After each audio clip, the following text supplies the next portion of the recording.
Michael Vick. Michael Vick earned over $22 million with the Atlanta Falcons before his life detonated. In 2007, his dogfighting operation was exposed. The Falcons terminated his 10-year, $130 million contract, Nike dumped him, and he eventually got 23 months in federal prison. Then the vultures arrived. A woman named Mary Wong, who claimed to be a business manager but was actually barred from working with New York Stock Exchange companies for fraud, withdrew $900,000 from his accounts without permission. Another scammer, David Talbot, called himself a financial expert, but was just a medical student with zero credentials. He paid himself $15,000 per month and drove Vick's $85,000 Mercedes. Before the NFL, Vick signed a deal giving a marketing firm 25% of all future endorsements. When he tried escaping, they sued and won $4.5 million. By 2008, Vick filed bankruptcy with $17.8 million in debt. He eventually paid it all off, but got sued again in 2022 for $1.2 million in unpaid loans. Terrell Owens. Terrell Owens made just under $80 million across 15 seasons. The six-time Pro Bowler and eventual Hall of Famer played for 6 teams and caught over 15,000 receiving yards. By 2012, nearly all of it was gone. Owens told GQ he was in hell, broke and friendless. He bought multiple properties believing he could rent them out, but his combined monthly mortgage payments reached $750,000. When the 2008 housing market collapsed, he couldn't find tenants. He dumped $2 million into an illegal Alabama entertainment complex that violated NFL gambling policies. He paid $44,600 per month in child support for 4 children with 3 mothers suing him simultaneously. But the real killer was trusting strangers to manage his wealth. They gambled it away on high-risk investments while he focused on football. Owens admitted buying flashy cars and jewelry without actually having money in his account to cover it. And because he couldn't keep his ego in check, he wasted $150,000 on fines just for excessive touchdown celebrations. Warren Sapp. Warren Sapp earned over $82 million across 13 seasons as a 7-time Pro Bowler, Super Bowl champion, and Hall of Fame defensive tackle.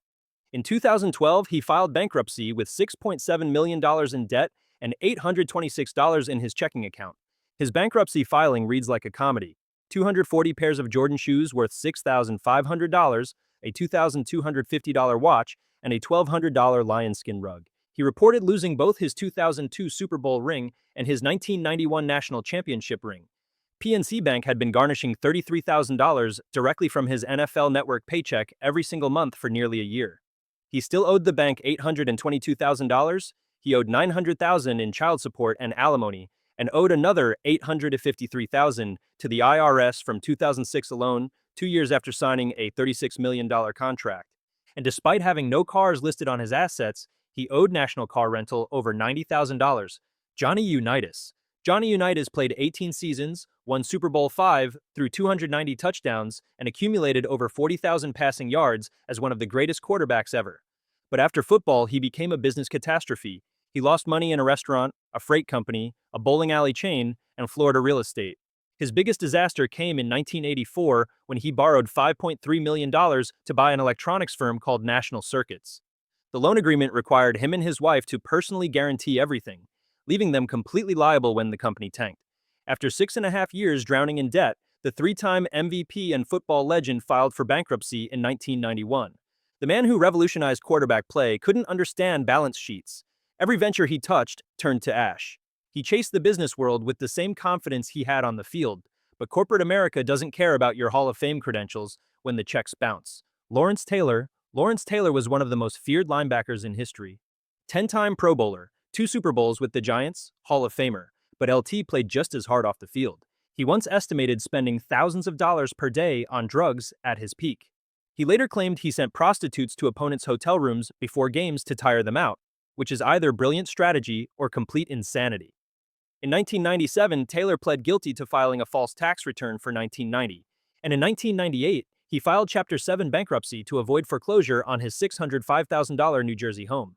He was at least a year behind on mortgage payments, owing $350,000 when adding penalties, late fees, and attorney costs on a remaining balance of just $220,000.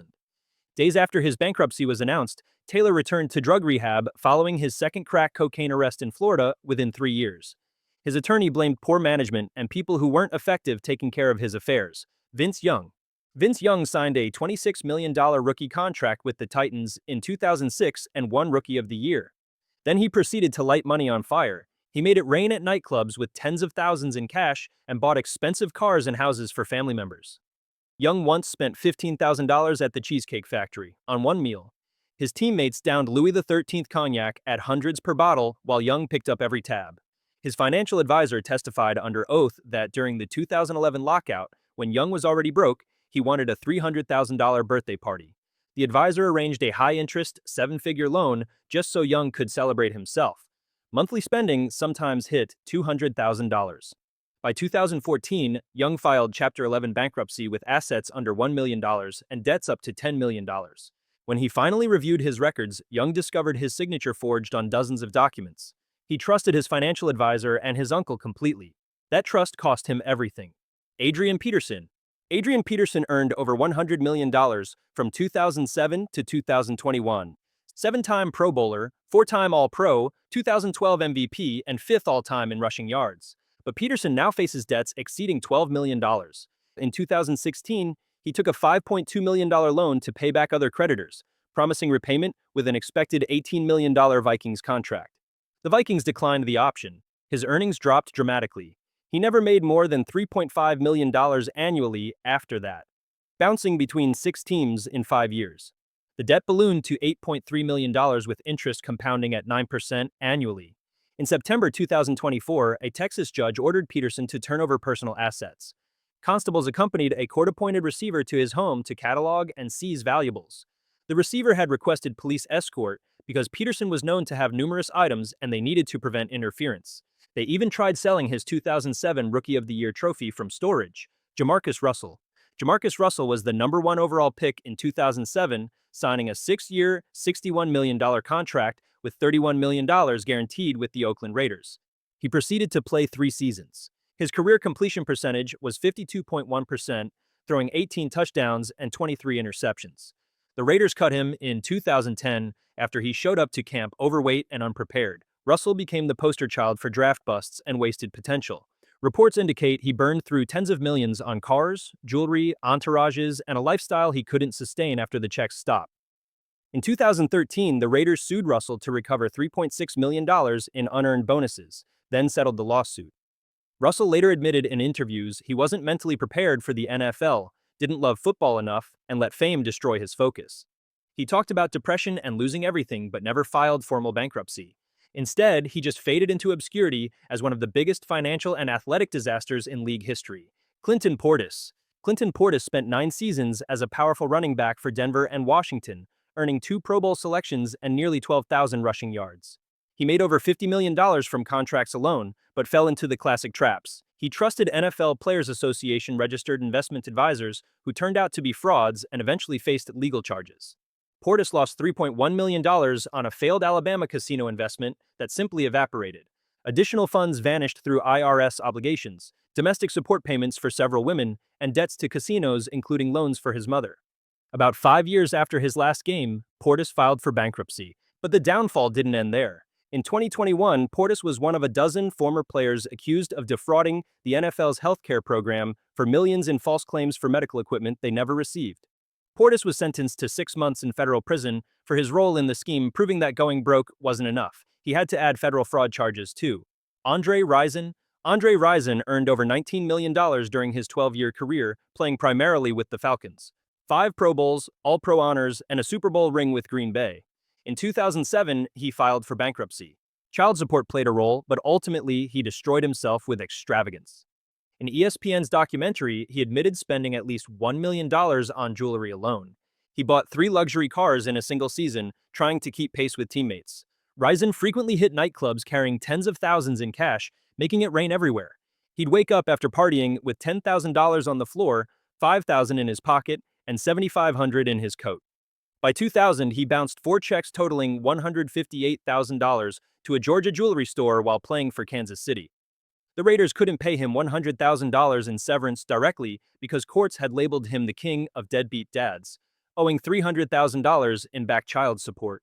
Dermontti Dawson spent 13 seasons with the Steelers as the highest-paid offensive lineman in franchise history, with 7 Pro Bowls, 6-time first-team All-Pro, and Hall of Fame inductee in 2012. But in 2010, Dawson filed bankruptcy with nearly $70 million in debt, against $1.4 million in assets. The culprit was real estate. Dawson invested millions with various partners in ventures across the country, but held no controlling stake in any of them. And when the 2008 housing market crashed, his investments were obliterated. In April 2010, a judge awarded a $3.4 million judgment against Dawson and his partners. Another judgment hit him for $1.7 million. The bankruptcy filing revealed monthly income of $18,000, but expenses over $19,000. Among his debts were tens of thousands in credit card bills, on top of millions in legal judgments. His mistake was clear. Chronic overallocation into real estate without diversification or control destroyed one of football's greatest offensive linemen, Bernie Kosar. Bernie Kosar spent his career from 1985 to 1996 as one of the last great Cleveland Browns quarterbacks. He won a Super Bowl with Dallas and threw 186 touchdowns in 126 games. In 2009, Kosar filed bankruptcy with assets between $1 and $10 million, but liabilities reaching $50 million, including $1.9 million in secured loans owed to the Cleveland Browns. He lost $9 million in failed real estate ventures and forfeited $3 million in a divorce settlement. He owned a steakhouse that collapsed. At one point, Kosar estimated he was supporting somewhere between 25 and 50 families and admitted that it was hard to tell people that you love no. That generosity, combined with terrible investments and trusting the wrong advisors, destroyed his finances completely. Reports indicate his own father embezzled from him. Kosar's downfall wasn't about flashy cars or jewelry, it was about saying yes to everyone, investing in everything, and never understanding when to stop writing checks until there was nothing left to give. Travis Henry. Travis Henry played 7 seasons as a running back for Buffalo, Tennessee, and Denver, earning millions that should have set him up for life. Instead, Henry became a cautionary tale about catastrophic life choices. Henry has 9 children by 9 different mothers, some born just months apart, resulting in child support obligations that reached $170,000 per year. Courts showed zero sympathy. One judge refused to lower his $3,000 monthly payment even when Henry claimed he was broke. In March 2009, Henry was jailed for falling $16,600 behind.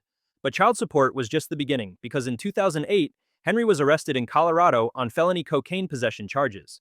He stated he needed the drug business to subsidize his child support. He was convicted and sent to federal prison. Reports showed Henry spent over $200,000 on jewelry while claiming he was too broke for child support. Subscribe to learn about more uber-rich athletes that found ways to waste their millions, and check out these NBA players who were just as irresponsible.